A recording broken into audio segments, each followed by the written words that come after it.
Right guys, one of the most common mistakes we see on a Saturday morning around the grounds is players turning into each other and giving the ball away really cheaply. So we're just going to go through a couple of ways that you can help combat that and in turn help your team keep the ball and hopefully be a bit more efficient while on the pitch.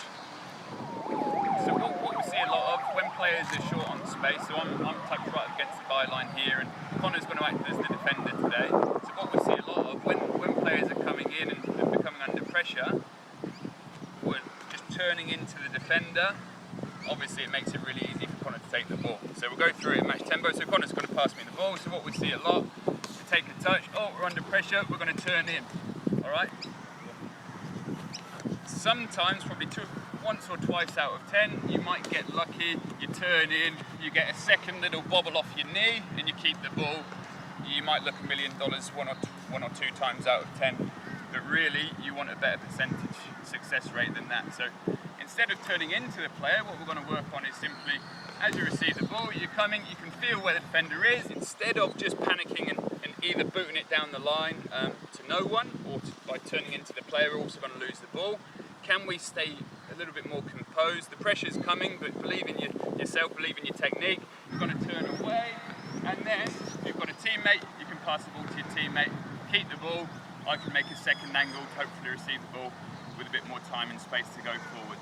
So we're just going to go through this a few times. So Sam's going to act as my teammate, Connor's going to act as the defender. So Connor's going to pass me the ball, I'm going to feel where Connor is, where's the pressure, I'm going to turn, protect, pass it back out. So go through that again. What's really important is, as the defender's coming in, I'm aware of where he is, I'm using my body to act as a shield, and I'm turning away so that the ball is always on the other side of the defender to my body. Okay, so we're always using our body to take the ball. So match tempo now, so Connor's going to come and press me, I'm going to come out, I'm going to pass the ball, we've kept the ball.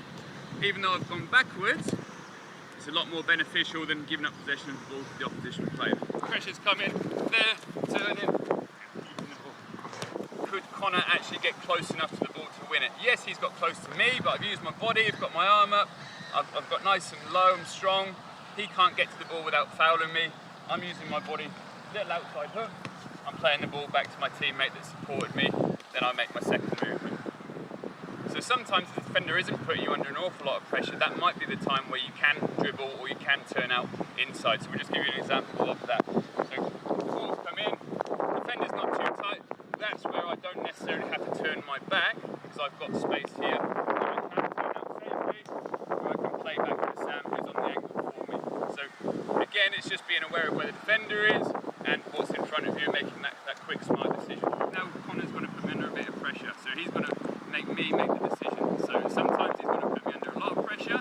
In that instance, I'm going to turn out and I'm going to take the ball. In other instances, he's going to give me a bit of space, which is when I might just turn inside and either dribble or play back to Sam through the centre of the field.